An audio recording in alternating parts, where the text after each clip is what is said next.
Hello everyone, and welcome to Who Cares, where we're going to discuss and debate the Doctor on his adventures through space and time. So get ready for 44 minutes straight of an old man giving wood to 6 strange teenagers.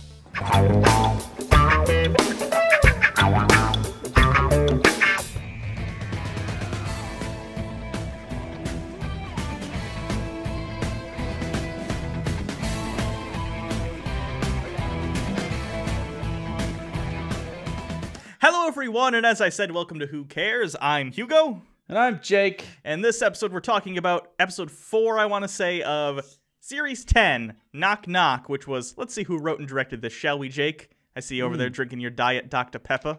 This episode is sponsored by Diet Dr. Pepper. It's not. They pulled all their ads from YouTube because we're not family friendly. I think it was the wood joke. This one was directed by Bill Anderson, who also directed the previous episode, Thin Ice, and was written by Mike Bartlett. Did Mike, has he written anything for Doctor Who before? Let's take a look, shall we? No, this is the first time he's written an episode for Doctor Who. And can I say, for a first-time writer, he sure did write a mediocre episode. So yeah, it wasn't like, oh, okay, so mediocre on the positive side of mediocre, right? Oh, Not yeah. mediocre like, oh, I'm disappointed, that was mediocre. Mediocre in that, like, that'll do. Considering this is the 4th episode of a new series with a new companion, actually 2 new companions, kind of. Let's say 1.5 new companions. Considering we're 4 episodes in and this is the worst they have to offer, we're still not doing too bad. So No, this is on par with something like, Matt Smith's second episode, the Space Whale thing. I think this was just as, sure. just fine. Serviceable. You know what I'm saying? But yeah. Let's talk about why. I'm sure you want to listen to us talk about this. Sure was a middling episode for 20 minutes. So it starts with Bill trying to get some roommates, and the way people get rooms and roommates in London is interesting. I suppose they have like a person that takes them around. That was interesting. So if you don't know about that, life, It's just a real estate agent, I assume. Which I guess I've never done that. You and I both maybe live I'm just in too poor. Not super metropolitan areas. You live on the outside of a city, but like not like a city anywhere close to like London is a city. I assume if you're even apartment hunting in a big enough city, you need someone to help you out. I could be wrong. I don't know. But we're also introduced to, like you said, the other roommates here. This is one of the things that could have made the episode more than mediocre, is giving these roommates interesting personalities or casting them with competent actors. And I think they failed kind of on both fronts there. Yeah. I think fewer of them would have been fine. I think you have to make one a couple or something just so you can kind of differentiate. Like, you can be like, well, what they wanted to do was say, like, look at the stakes. There's 6 of them. And then they keep like getting knocked off one at a time. And I understand you need that for pacing reasons. You need some sort of thing in your head. You're like, oh, I guess this is a good number. But I think like if you just had like a couple, and then like one that was into Bill, and then that could have been like it was the tall guy in this one's into Bill, finds out she likes girls, and then he's like, oh well, I didn't have a chance anyway. Cool. But that could have been like a thing the whole time. You know, I think that would have been a little fun, because if she just wasn't like. If she didn't, like, maybe she didn't, like, understand that he was coming on to her. Sure, that's possible. Here's what I would have done. When all else fails in Doctor Who, if something is boring, my idea, if I don't have a better idea, because at the end of the day, this is just a haunted house concept, basically, and it turns out people are getting eaten by the house. Fine. So you have to build on top of that and make it interesting, usually with the characters. Same with the Base Under Siege episode, you gotta introduce some new elements to make it interesting. If Doctor Who gets boring and I don't have a better idea, I go to my stupid folder, and I implied this last week when I called it the Scooby-Doo episode. If I was just like, if I was Moffat, if I'm the showrunner, and someone turns this script into me, and I say, this is boring, the characters are boring, it's kind of a silly episode anyway, let's do a silly episode, let's kind of model the different roommates' characters after characters from Scooby-Doo. But that's fine. Not overtly, but have like a couple one. Have a Fred and a Daphne. Have a nerdier one. Have one that's kind of stonery, but you know, you don't have to blatant. I know it's a family show. You don't have to have the dog. That's fine. No, but you could have a dog, and his name could be Scoob or something, but he's like a pug.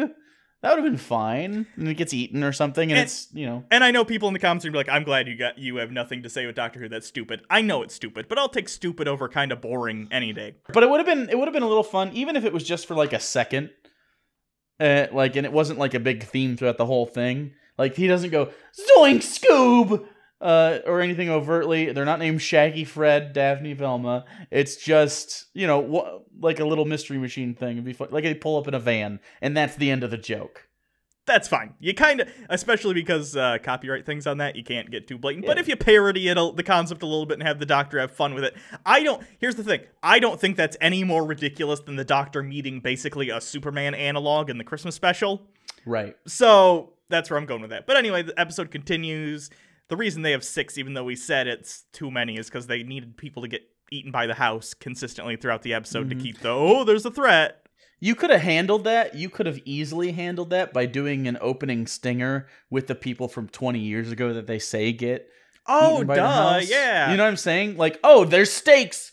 The house eats people. Now Bill and her friends are going to the house, and kind of, instead of blowing your wad and have someone get eaten in the first 10 minutes, which is what happens. It's off screen, but it happens. You know what happened immediately. You've seen Doctor Who before. The guy's radio is skipping. And actually, the imagery of him trapped in the wall, not like fully absorbed into the house, was really cool and kind of creepy. I think that was it was, and his eyes are still moving, but they're like glossed over, so it's like creepy.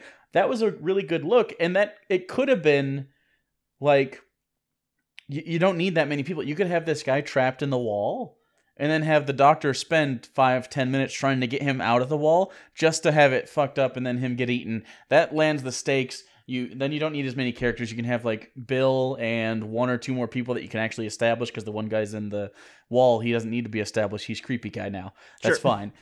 And actually have them die, maybe. That's fine. I'm fine with them also not being, because the character of Bill doesn't need any more traumatic, awful things to happen to her right away. Not yet. Not yet. She doesn't deserve it. It's 4 episodes in, so I get why they saved them. I think you're right with the fewer characters thing. If they could have killed 2 people and she would have been fine. If they'd killed all 6 of those people, she would have been like, it's 5. She was the 6th, right? You know what I mean, though. If they'd killed 5 people that she's come to know kind of as friends, I know they just met, but still, I feel like she would feel it'd be too much all at once. I get that. Yeah, no, I immediately like, they're going to kill all her friends and she's just going to be okay and do the rest of the season. It felt heavy, but then they saved it, and I get why they pulled back on it, because for Bill's character, who got upset last time about the orphan boy from 1814 getting killed, who's been dead for centuries, she felt bad enough that if she would have lost semi-close acquaintance friends somewhere in there, I feel like she would have just been broken. So yeah, I don't know.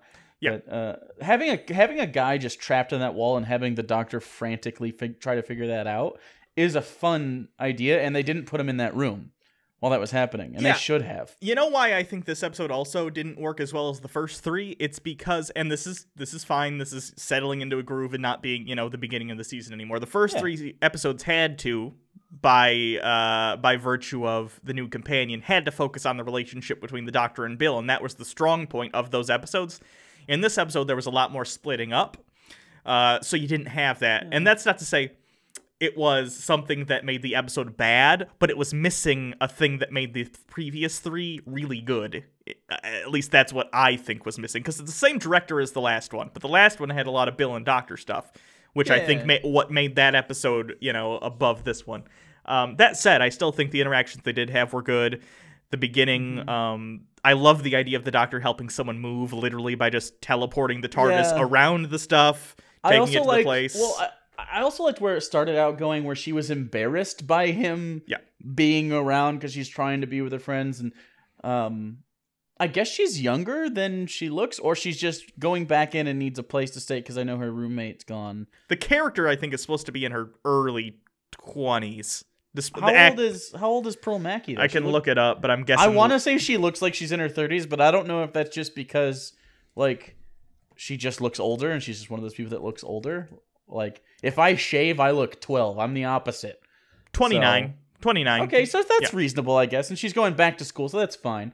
I was going to say, she's about 30. She looks about my age. The character's definitely playing younger, though. Definitely playing a first time. I think they're going for, my age. I think they're going for, Really? Because she was an employee at the college and not taking classes. And maybe. Who knows? It doesn't really matter. But I like that dynamic and how the Doctor... He actually starts picking up on that kind of stuff, which isn't a thing that I don't think Matt Smith would pick up on that, or even Capaldi from last year.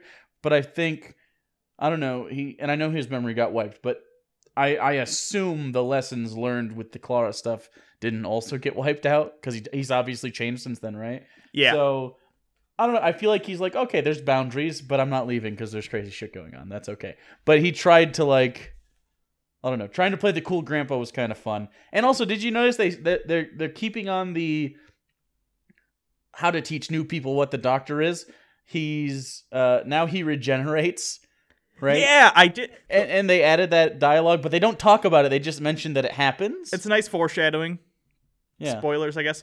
I guess it's spoilers. It's always this good is to last season. It's... Yeah.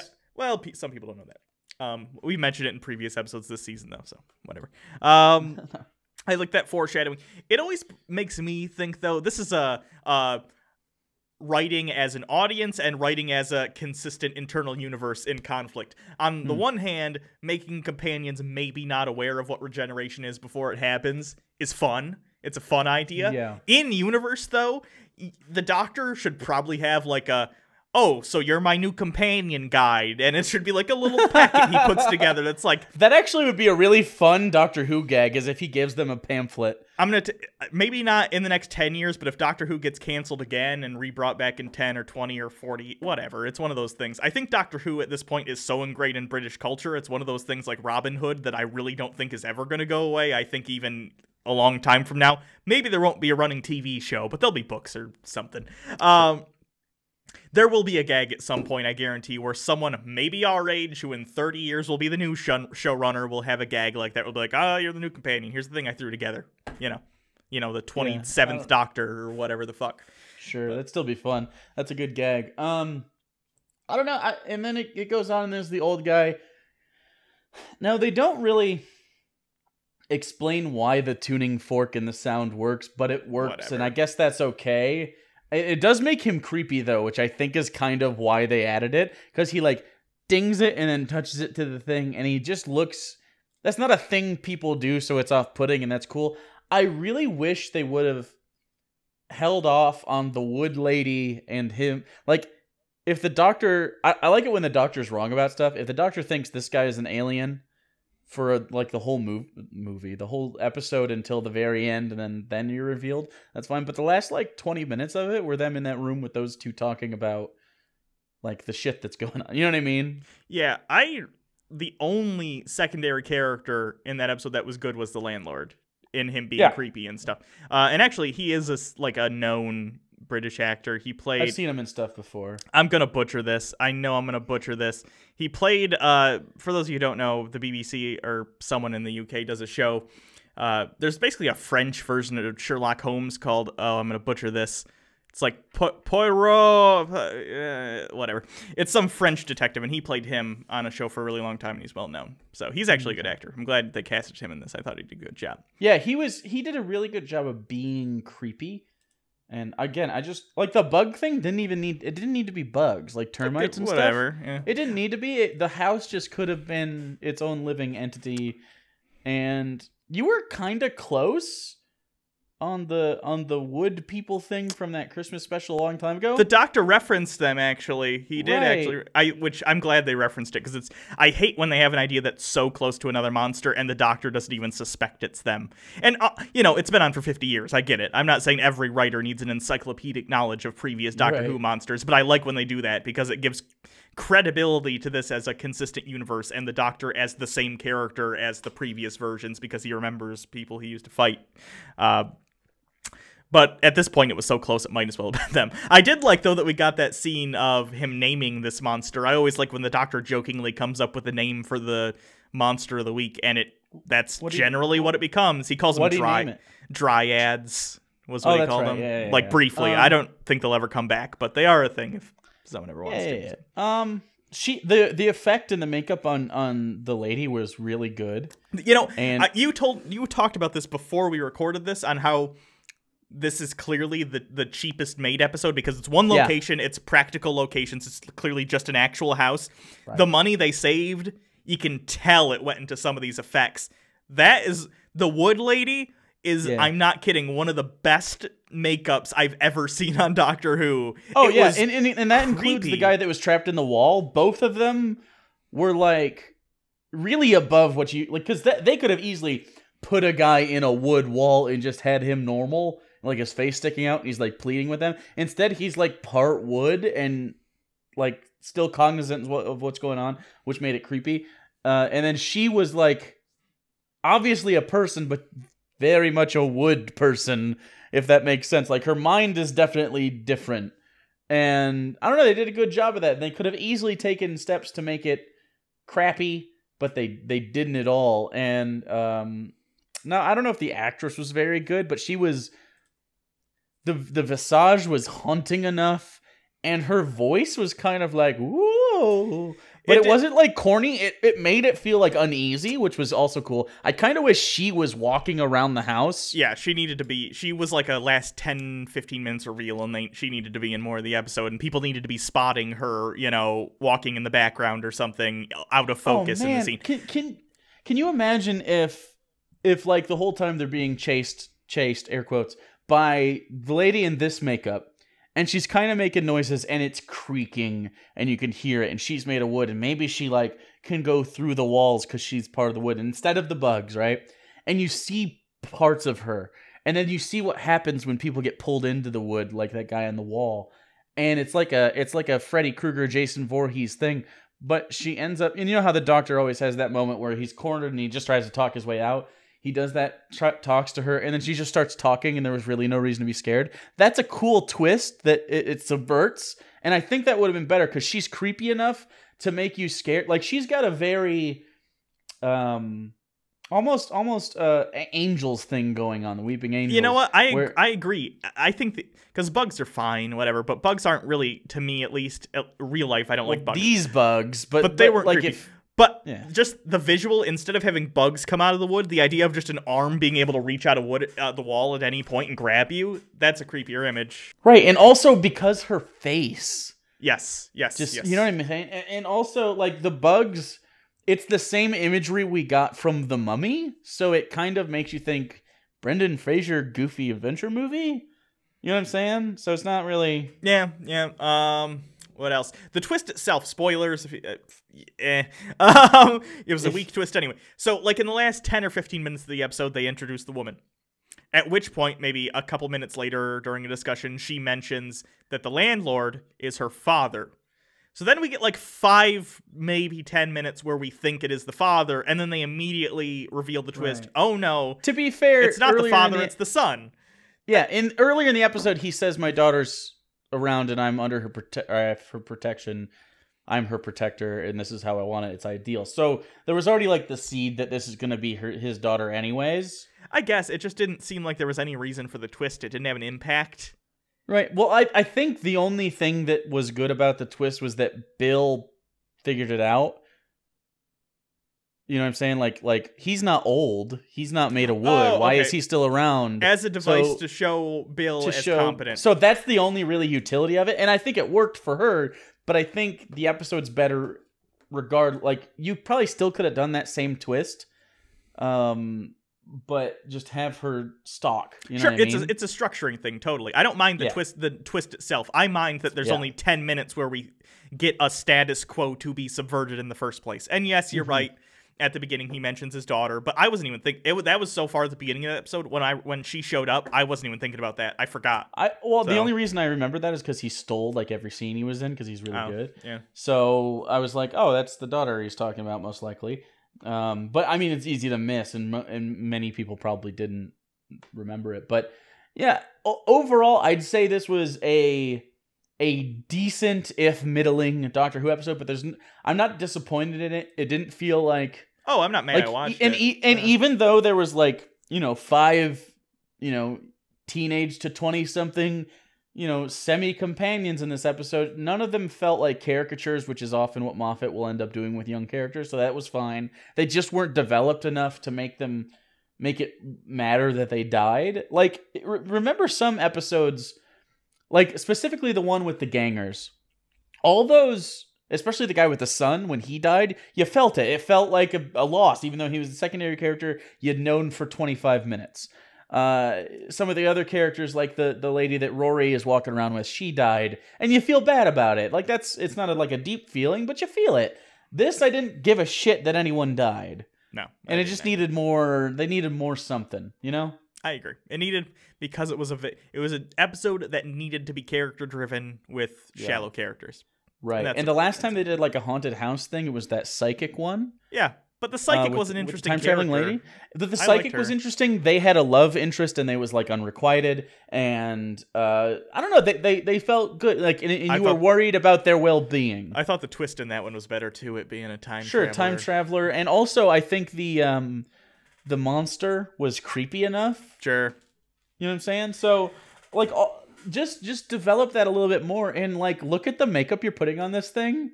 And look at the design and go, oh yeah, that thing's stalking kids through hallways in a creaky-ass wooden house.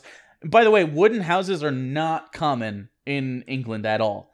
Like, if you talk to people like on Twitter from England or something, they're like, why do Americans make their houses out of wood? That's retarded. What? They're all, most of them are stone because, like, they're like, well, we don't have house fires, really. Like, houses don't burn down. Because they're stone houses. Or They brick, have a lot of stone. I assume brick and stone. Or brick, stone, mortar, stuff like that. Not a lot of wood houses. So wood houses in London are creepier than they are here. So that, like, added to the layers of it. So it could have been really good. It ended up being middling. I'd say 5 out of 10, but that's not a bad... It's like a positive 5. 5 plus, even, you know? 5, but rounded up, if that makes sense. Yeah, rounded up 5, because it certainly wasn't like... Like, I didn't watch that and go, wow, I just wasted 40 minutes. It was like, okay, it was a Doctor Who episode. Now, the best part of this episode has nothing to do with it. It's the end. Hold on, before you get to that, can I mention a couple things? There are a couple things in this episode that are of note. Firstly, before you comment, although it's 20 minutes into the episode, I'm sure it's too late. Yes, I am aware the BBC put out a special version of this episode on iPlayer, and you can probably download it somewhere. It'll probably be on the Blu-ray when it comes out, where they called it a binaural, I don't know what the fuck it is, soundtrack, where if you wear like headphones, like decent headphones, you're supposed to be able to hear the bugs clicking and stuff all around you. I've heard. Oh, that's kind of neat. I heard people who watched that said it was actually very cool. So I'm probably going to check that out eventually, but I can't comment on it because I haven't done it yet. I'll probably wait for the Blu-ray. Secondly, there was actually one of the kids in this, what was his name? Harry, who was the one kid that was hanging out with the Doctor, right? Yeah. He mentioned his grandfather and his grandfather's boyfriend got caught stealing parts of the Wall of China. Turns out that kid, Harry, presumably named after his grandfather, Harry Sullivan, the Fourth Doctor's companion. There was actually a deleted scene where they expressly said this kid, Harry, is the grandson of the Fourth Doctor's companion, Harry Sullivan. Got cut. So that leaves the canonicity of that kind of in a gray area. But wait. I want to ask a question. Was the grandpa in the Fourth Doctor's, like, in the season, like, that the Fourth Doctor was in, like, contemporary when it was new? Yes. Was that grandpa gay? I don't know anything about him. I doubt it. Being that it was the fourth, right? That's what 70s, I mean. Like, being that it was the 70s, 80s. No, I guarantee. I'm pretty sure wasn't it still illegal? Like it wasn't. Alan Turing didn't get posthumously rewarded till like 2004. Yeah, but it wasn't illegal. It was no. But I cannot imagine that he would have been gay back then. But whatever. So consider that canon if you want or not. I don't care. I'm gonna consider it canon because I'll take any connections I can get. Also, it's fun. Wow, that made your head canon sound like a lonely cat lady. It did. I'll take any connections I can get. Yeah. Anyway, the end of this episode was really cool. So the Doctor goes back. Nardle's there. He's grumpy. The Doctor and Nardle have like almost a forced relationship, and I don't know what's going on there. Well, I think the Doctor initially picked up Nardle because he did like him. And I do think he likes Nardle. I think the Doctor more knows he needs Nardle there than he likes Nardle as a person, if that makes sense. Like, he knows that he needs someone Nardle there to anchor nanny him a bit? Yes, he knows that. I gotcha. Yeah. Okay. I think he knows he needs, like, Bill or a human companion to make sure when he is out adventuring, he stays in line and does not become, Time Lord victorious. And he needs someone at the vault, at the university there, reminding him, hey, you made this oath. Because the Doctor, being who he is, tends to run away from responsibility, whether it be being a Time Lord, being the Time Lord president, being the science director of UNIT, being the president of Gallifrey again, being the president of Gallifrey a third time. He doesn't like responsibility, so I think he needs someone there to tell him he needs to be there, and he knows that. So yeah. So actually, the interesting part is the vault door that's underneath the college area. Actually, the sides opened up and there's like pads on there. So we're exploring more of that every single time. And that was interesting. And then a piano starts playing in the background, right? Yes, piano And he starts playing, and then Nardle's like, "You gave." Does he say him or them? They never say a pronoun. You put a piano in there, maybe. Yeah, that's what he says. And so the doctor's like, "Okay, leave. I got this." And then, in a chummy manner, the doctor brought like dinner and wants to tell stories to the person behind that. That's so interesting. Yeah. Here's the thing. There are obviously various rumors. We've talked about them previously. It being the Master. I'm at this point convinced 100%. Well, let's say 98%. It is the Master. Which version of the Master, whether it is Missy or John Sims' Master, which we know is returning this season, I am not sure. I'm leaving a 1% chance that it's something else. But Moffat doesn't tend to go for crazy twists. My 1% chance is it's something just nuts like Susan. Like but that wouldn't even make sense. So go ahead. Sorry. Why would he keep her in the vault? Well, I don't know. It could be the next Doctor as well. Maybe, and he knows, like, for some time-based timey-wimey thing. You have to be here, and I know you don't want to be, and I'm sure when I'm you, I'm not going to want to be either. But there's also rumor, because doesn't he regenerate before the end, and maybe there's the next Doctor will be coming out? Maybe. So would that be interesting if the next Doctor was in that vault and it kind of like Moffat has said he's the reveal for who is in the vault or what is in the vault, but who is in the vault isn't a finale. See, episode 6. Episode 6? Yeah. So this next episode and then the one after that's in it. It's probably John Sim. I wouldn't be surprised if it's John Sim at all. I don't know why he'd blow the wad so quickly on when to do that, but maybe there's a more interesting arc after the fact. But the vault is keeping me very interested so far. I don't know. I'm excited to see it, and if a dual Master episode just sounds so fun, or a couple of them in a row. I'm honestly gonna say right now, like I've said before, we give Moffat a lot of shit, but I don't dislike Moffat. I think Moffat's done more good than bad for Doctor Who. Sure. But if he has Missy and John Sims Master both in this season, and they were both available, and he didn't write a script with both of them in it, then fuck him. What a missed opportunity that would be. How dare he? I think that's it for this episode. I did like that. I'm again assuming it's one of the Masters because the piano playing stops until he mentions, I have a story about young kids being eaten by walls, and then the piano playing starts. And it's I want to say it's Pop Goes the Weasel, which pushes me towards Missy, because I could see her doing that on camera as well as off, if that makes sense. Yeah, but the knocking left me at John Sim, and this episode's called Knock Knock, which I know was about the knocking on the wood, but still, Moffat, the pilot. Yeah, I know. Come on. So sometimes he tries to be cheeky, which is an English thing. I said an English thing. Anyways, what's the next time on this one? It looked pretty interesting. Next time. I'm very excited for this episode. Let me explain to you guys why. Jake knows at least one part of it. Firstly, written by Jamie Matheson. Written Mummy on the Orient Express and Flatline. Two of my favorite episodes from Capaldi's first season. Second season, first season. Mummy on the Orient Express is probably my favorite so far. Yes. But I also discovered no. The River Song special. Okay, is my favorite. But this one. Also directed by Charlie Palmer, who has a history with Doctor Who. He has not directed a single bad episode of Doctor Who so far. So, here are his credentials. He he directed Family of Blood and Human Nature, that Tennant two-parter where he had to become human. Yeah. And those are great. Those are some of the best Tennant episodes, period. He also did Shakespeare Code, the one with Shakespeare. I wouldn't put that like in my top, 20 or whatever, but that's a good episode. And Smith and Jones, which was the first one with the Jejune and Martha Jones. So all his episodes have been good. So competent writer. Are those and director. all Tenet though? Those are they're all. Oh, you know what? You're right. I guess he hasn't been back. It's been 10 years since he's been back. Huh. Still no bad. I trust him. And then he's actually doing the one sorry. He's also doing one of the other episodes this season called The Eaters of Light. He's directing it. So gotcha. So I'm very excited for that. The premise appears to be Base Under Siege, which is, if you guys have watched this series, you know, are some of my favorite episodes are Base Under Siege episodes. And Space Station, life support looks like it's gone. Put on spacesuits, but in a very Moffat, you can't do a thing you need to do twist.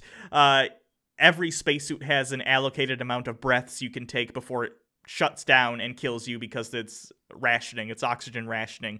But as opposed to it being a huge pool shared by everyone gets their own individual pool of oxygen.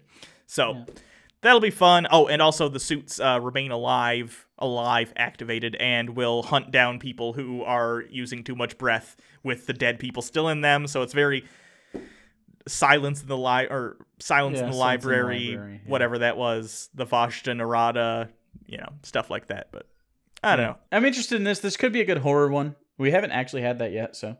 No, this one could be. If not, there's one with some people with no faces coming up that looks good. I know it was in the this season on Doctor Who trailer, Sure, yeah. And that looked creepy. But I don't know. Not a great episode, but it's watchable. Here's how I'd put this. Every once in a while, I'll have a day where I'll be like, I'm going to watch Doctor Who today. I'm just going to watch a season of Doctor Who. Even if I'm cleaning or something, I'll put it on in the background, whatever I'm doing that day. And there are episodes I will skip. Like, if it's an episode I hate or just don't think is worth watching again, I will skip it during my marathon. Rose. Skip it. Skip Rose. Usually, unless I'm like, let's check out where it started again, the new Who. Yes. I like Eccleston. I just... Ugh.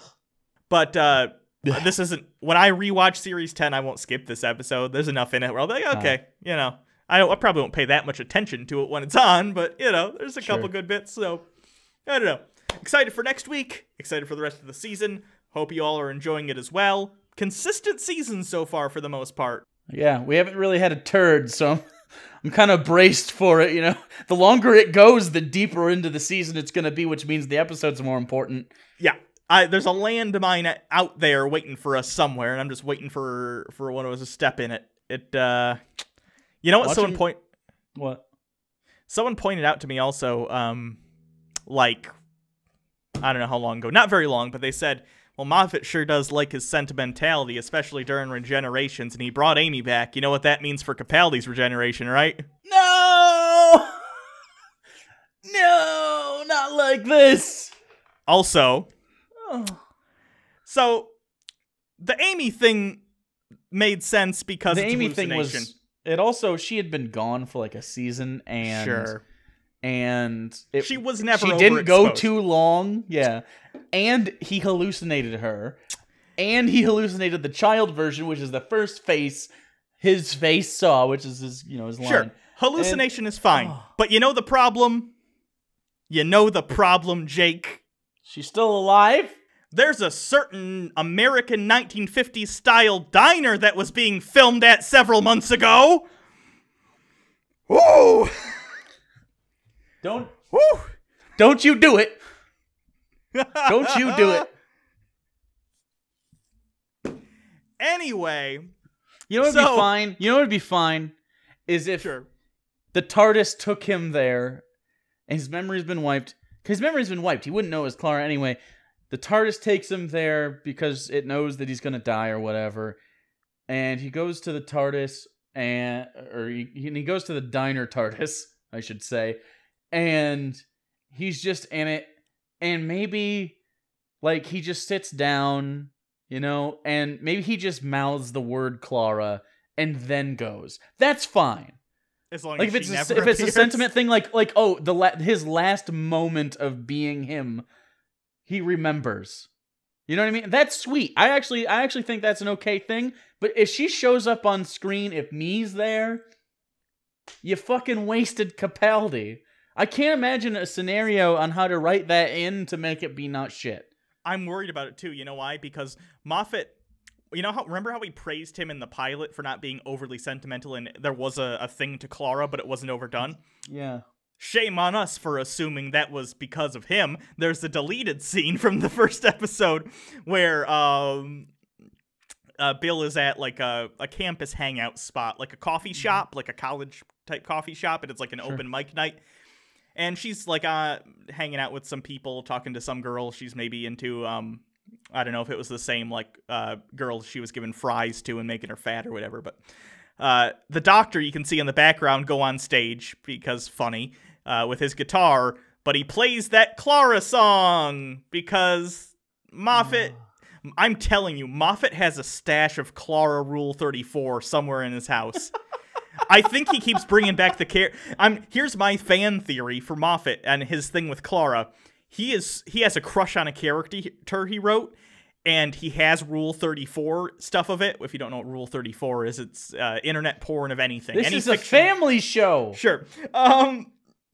So every time his supply gets low and he thinks people are forgetting Clara existed, he puts a reference back in the show, so he'll get some new material that someone will write.